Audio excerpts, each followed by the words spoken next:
নমস্কাৰ প্ৰিয় দৰ্শক অন্য এটা গুৰুত্বপূৰ্ণ ভিডিঅ'লৈ আপোনাক আন্তৰিক স্বাগতম জনালোঁ। দৈনন্দিন জীৱনত আমি এনে কিছুমান বিষাক্ত বস্তু সেৱন কৰোঁ যাৰ বিষয়ে আমি হয়তো জানো কেতিয়াবা এইটো বস্তু ইমান ভাল নহয়, খাব নালাগে, কিন্তু তথাপিও আমি হয়তো মুখৰ জুতি ল'বৰ বাবেই খাওঁ আৰু ঘৰৰ বাকী সদস্যসকলকো খুৱাই আছোঁ। প্ৰিয় দৰ্শক, আজি সেই তিনিটা বস্তুৰ বিষয়ে বৈজ্ঞানিক বিশ্লেষণ কৰিবলৈ চেষ্টা কৰিছোঁ। আপুনি তেতিয়া ভালদৰে বুজি পাব যে এই তিনিটা বস্তু কিয় খোৱা অনুচিত আৰু বিকল্প হিচাপে আমি কি ব্যৱহাৰ কৰিব পাৰিম। ইয়াৰ ভিতৰত প্ৰথম বস্তুটোৱেই হৈছে চেনি। আমি বহুতেই এটা ভুল ধাৰণা কৰোঁ, যিসকলৰ ডায়েবেটিছ বা মধুমেহ ৰোগ আছে তেওঁলোকেহে চেনি খাব নোৱাৰে, বাকী অন্য লোকে চেনি খোৱাত কোনো বাধা নাই।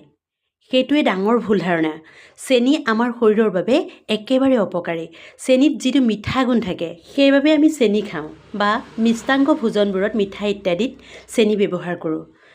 আমি এটা কথা জানো যে মিঠা বস্তুত গ্লুক'জ থাকে আৰু গ্লুক'জে আমাৰ শৰীৰত শক্তি প্ৰদান কৰে আৰু সেই শক্তিয়ে আমাৰ শৰীৰটো চলাই নিয়াত, কাম বন ইত্যাদি কৰাৰ ডে টু ডে লাইফত যিখিনি আমাৰ প্ৰয়োজনীয় শক্তি সেইখিনি আমি মিঠা বস্তুৰ পৰা বেছিকৈ সংগ্ৰহ কৰোঁ। কিন্তু আপুনি জানি আচৰিত হ'ব, চেনি যদিও মিঠা কিন্তু চেনিত যিটো গ্লুক'জ, যিটো শক্তি আমাৰ শৰীৰৰ কাৰণে দৰকাৰ সেই শক্তিটো নাথাকে।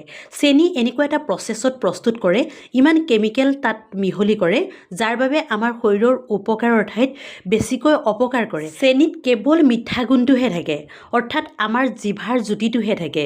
সেই মিঠাটোৰ পৰা কেতিয়াও আমাৰ শৰীৰত গ্লুক'জৰ সৃষ্টি নহয়।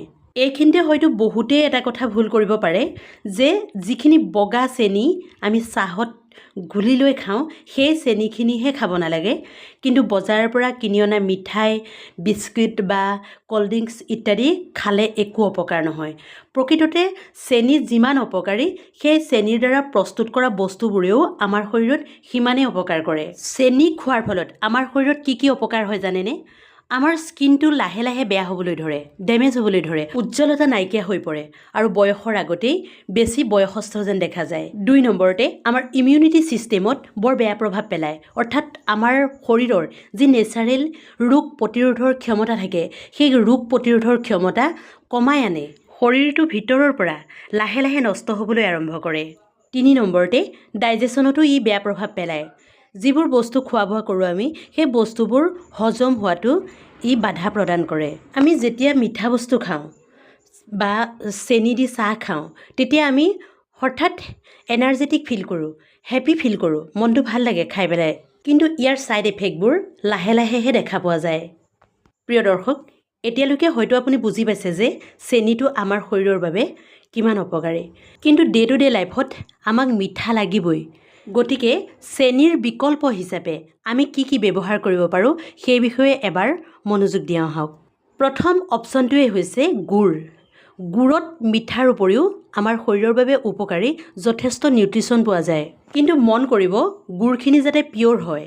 কুঁহিয়াৰৰ পৰা যি গুড় উৎপাদন কৰে, বিশেষকৈ গাঁও অঞ্চলবিলাকত, চাপৰি অঞ্চলবিলাকত সেই বিশুদ্ধ গুড় হ'ব লাগে। বাকী ফেক্টৰীত বা যিসকলে চেনি মিহলাই গুড় বনায় সেই গুড়খিনিয়ে কিন্তু উপকাৰৰ ঠাইত অপকাৰহে কৰিব।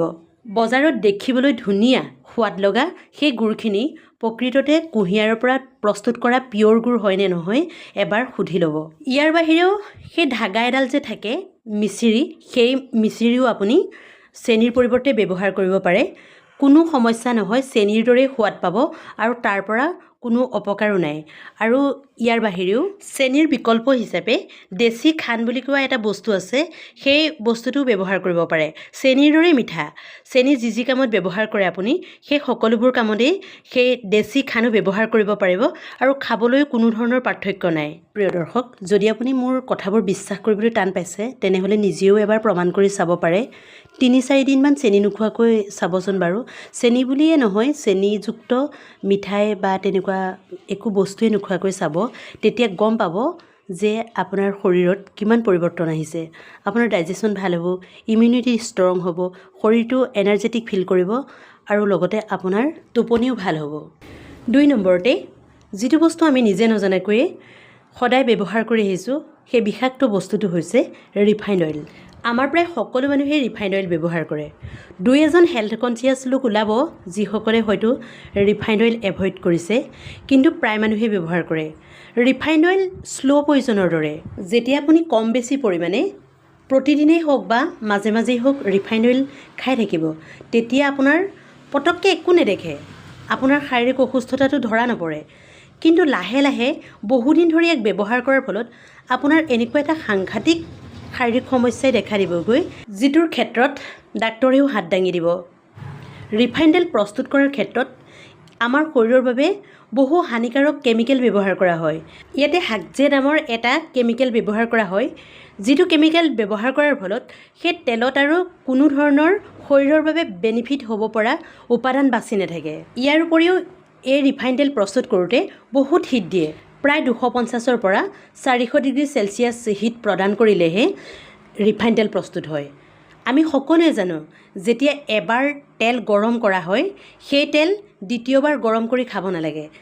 যিহেতু ইমান উচ্চ তাপমানত ৰিফাইণ্ড তেল প্ৰস্তুত কৰেই, তাৰপিছতো আমি যেতিয়া ৰিফাইণ্ড তেল কিনি আনি ঘৰত কিবা এটা বনাই খাম, তেতিয়াও আকৌ ৰিফাইণ্ড তেলখিনি গৰম কৰিবই লাগিব। গতিকে এই তেলখিনি আৰু বেছি বেয়া হৈ যায়। আমাৰ শৰীৰত ই গৈয়ে কলেষ্টৰেলৰ সৃষ্টি কৰে, যাৰ বাবে শিৰাৰ ব্লকেজ, হাৰ্টৰ ব্লকেজ ইত্যাদিৰ সৃষ্টি হৈ ডাঙৰ এটা সমস্যাৰ সৃষ্টি কৰেগৈ। কেঞ্চাৰৰ দৰে মাৰাত্মক ৰোগো সেইকাৰণেও হ'ব পাৰে। বদহজমি, ভোক নলগা, পেটৰ বিভিন্ন সমস্যা ইত্যাদিও এই ৰিফাইণ্ড তেল খোৱাৰ ফলত সৃষ্টি হ'ব পাৰে। কেতিয়াবা যেতিয়া আমি বাহিৰলৈ ওলাই যাওঁ, তেতিয়া আমি হোটেলত কিছুমান বস্তু খাওঁ, ফাষ্টফুডেই হওক বা অন্যান্য ডাঙৰ হোটেলতেই হওক, কিছুমান বস্তু খাওঁ, পাৰঠা ৰুটিৰ পৰা আৰম্ভ কৰি চিকেন বিৰিয়ানী বা অন্যান্য কিবা কিবিলৈকে। এই সকলোবোৰ বস্তুৰ বেছিভাগেই ৰিফাইণ্ড তেলত প্ৰস্তুত কৰে। আৰু ডাঙৰ হোটেলেই হওক বা ফাষ্টফুডৰ সেই সৰু সৰু ষ্টলবোৰেই হওক, সেই সকলোবোৰতে কিন্তু তেলবোৰ একেখিনি তেলে গৰম কৰি বাৰে বাৰে তাতেই বস্তু বনাই বনাই খুৱাই থাকে। সেইটো আৰু বেছি মাৰাত্মক। আমি কেতিয়াবা বাহিৰলৈ ওলাই যাওঁ, আমিতো কিবা এটা খাবই লাগিব ন। কেতিয়াবা আমাৰো বাহিৰত খাবলৈ মন যায়, আমাৰোতো চখ থাকে ন। তেনেকৈ যদি কেতিয়াবা মাহেকত এদিন আমি বাহিৰত খাওঁ, তেনেহ'লে সেইদিনাখন আমি ঘৰলৈ আহিয়েই কুহুমীয়া গৰম পানী খাব লাগে আৰু লগতে নেমু চেপি যিমান পাৰে সিমান চৰ্বত খাব লাগে। এনে কৰিলে সেই বিষাক্ত পদাৰ্থবোৰে আমাৰ শৰীৰত যি প্ৰভাৱ পেলাব, তাৰ পৰিমাণ কিছু পৰিমাণে কমি যায়। ৰিফাইণ্ড তেলৰ পৰা আমাৰ DNA লেভেলো হানিকাৰক হয়। সেইটো এটা খুবেই বেয়া কথা, দুখ লগা কথা। পৰাপক্ষত আমি ঘৰত ৰিফাইণ্ড তেল একেবাৰে ব্যৱহাৰ কৰিব নালাগে। ইয়াৰ পৰিৱৰ্তে মিঠাতেল ব্যৱহাৰ কৰিব পাৰোঁ, যিটো সৰিয়হৰ পৰা ডাইৰেক্ট প্ৰস্তুত কৰে। আমাৰ যিটো বাতাৱৰণ, অসমৰ যিটো বাতাৱৰণ, তাত সৰিয়হ উৎপাদন হয় আৰু সেই সৰিয়হৰ তেলে আমাৰ শৰীৰত অপকাৰো নকৰে। সৰিয়হ দুই ধৰণৰ থাকে, ক'লা সৰিয়হ আৰু বগা সৰিয়হ। ক'লা সৰিয়হৰ পৰা যিটো তেল উৎপাদন কৰে, সেই তেলটো দি চব্জি, তৰকাৰী বা যিকোনো তেনেকুৱা আমি ভাতৰ লগত খোৱা, ৰুটিৰ লগত খোৱা বস্তুবোৰ বনাই খাবলৈ খুবেই ভাল হয়। বগা সৰিয়হৰ পৰা যিটো তেল প্ৰস্তুত কৰে, সেই তেলটোৱেদি বিৰিয়ানী ইত্যাদিৰ দৰে যিবোৰ আমি ৰিফাইণ্ড তেল নহ'লেই নহ'ব বুলি ভাবোঁ, সেইবোৰ বস্তু বনাই খাব লাগে। তাৰ উপৰি ঘি ব্যৱহাৰ কৰিব পাৰি। তেলৰ পৰিৱৰ্তে বহু ক্ষেত্ৰত আমি গাই ঘিউৰ ব্যৱহাৰো কৰিব পাৰোঁ। সেইবাবে পাৰিলে ৰিফাইণ্ড তেল একেবাৰে বাদ দিয়ক। 3 নম্বৰৰ বস্তুটো হৈছে, যিটো বস্তু আমি সদায় ব্যৱহাৰ কৰোঁ, দিনটোত কেইবাবাৰো খাওঁ, সেই বস্তুটো হৈছে চাহ। বহুতেইতো ৰাতিপুৱা শুই উঠি মুখ নোধোৱাকৈয়ে চাহতেই ধৰে। ৰাতিপুৱা শুই উঠি যদি খালী পেটতে গাখীৰ চাহ খায়, তেনেহ'লে আপুনি অন্য পয়জন খোৱাৰ কোনো প্ৰয়োজন নাই। সেয়াই আপোনাৰ পেটত পয়জনৰ সৃষ্টি কৰিবগৈ। যদি আপুনি ভাল কোৱালিটিৰ গ্ৰীণ টি খাব পাৰে, তেনেহ'লে তাত কোনো অপকাৰ নাই। বা উতলা গৰম পানীত খুব কম পৰিমাণে ভাল কোৱালিটিৰ চাহপাত অকণমান দি ৰঙা চাহ যদি খায়, তেতিয়াহ'লে সেয়াও আপোনাৰ শৰীৰত ইমান বেছিও অপকাৰ নকৰে। কিন্তু যদি গাখীৰ চাহ খায় বা লাল চাহ খাওঁতেও বহুত চাহপাত দি তিতা কৰি খায়, তেতিয়াহ'লে সি আপোনাৰ শৰীৰত 100% অপকাৰ কৰিবই। আপুনি চাগে ভাবিছে চাহকণেনো আমাক কি অপকাৰ কৰিব পাৰে। প্ৰকৃততে চাহত লেনিন নামৰ এবিধ পদাৰ্থ থাকে, যিটো পদাৰ্থই আমি দিনটোত যিবোৰ খাদ্য খাওঁ, আমাৰ শৰীৰৰ উপকাৰ হ'বৰ বাবে আমি যিবোৰ আহাৰ গ্ৰহণ কৰোঁ, সেই আহাৰৰ সকলোবোৰ নিউট্ৰিশ্যন নষ্ট কৰি পেলায়। সেইবাবে আপুনি যেতিয়া কোনো গধুৰ আহাৰ খাবলৈ লৈ তাৰ 1 ঘণ্টাৰ আগত বা 1 ঘণ্টাৰ পিছলৈ কেতিয়াও চাহ খাব নালাগে। কেতিয়াবা আকৌ আমাৰ এটা বেয়া অভ্যাস থাকে, কিবা এটা হেল্ডি বস্তু খোৱাৰ পিছত চাহ একাপ লাগিবই লাগিব। ইয়াৰ লগতে চাহত কেফেইন নামৰ এবিধ পদাৰ্থ থাকে, যিটো কাৰণত চাহ খোৱাৰ পিছতেই আমাৰ মনটো খুব ভাল লাগে, এনাৰ্জেটিক ফিল কৰোঁ। কিন্তু সেয়া খুব কম সময়ৰ বাবে। যদি বেছিকৈ চাহ খায় তেনেহ'লে গেছ, এচিডিটি, ৰাতি টোপনি নহা, শৰীৰটো দুৰ্বল লগা, সকলো সময়তে ভাগৰুৱা অনুভৱ কৰি থকা, মাইগ্ৰেইন, হাৰ্ট প্ৰব্লেম আদিৰ দৰে সমস্যাও সৃষ্টি হয়। চাহ বা কফি দুয়োটাই আমাৰ শৰীৰৰ কাৰণে উপকাৰী, কিন্তু ব্লেক কফিটো আমাৰ শৰীৰৰ বাবে সিমানো বেছি উপকাৰী নহয়। চাহ বা কফিত কেফেইন থকাৰ বাবেই ই আমাৰ এডিকশ্যনলৈ পৰিৱৰ্তন হয়। অৰ্থাৎ সদায় যদি ৰাতিপুৱা শুই উঠি চাহ খায় তেনেহ'লে যদি আপুনি ৰাতিপুৱা শুই উঠিছে চাহ নোখোৱাকৈ থাকিব নোৱাৰে আৰু যিমান সময়ত আপুনি সদায় চাহ খায় সিমান সময়ত আপুনি চাহকাপ খাবই লাগিব। আপোনাৰ মগজটোৱে সেয়া ছিগনেল দিয়ে থাকিব। অত্যাধিক চাহ সেৱন কৰাৰ ফলত স্কিনৰো যথেষ্ট ক্ষতি হয়। প্ৰিয় দৰ্শক, আজিলৈ ইমানেই। ভিডিঅ'টো ভাল লাগিলে লাইক কৰিব আৰু চেনেলটো ছাবস্ক্ৰাইব কৰিবলৈ নাপাহৰিব। ধন্যবাদ।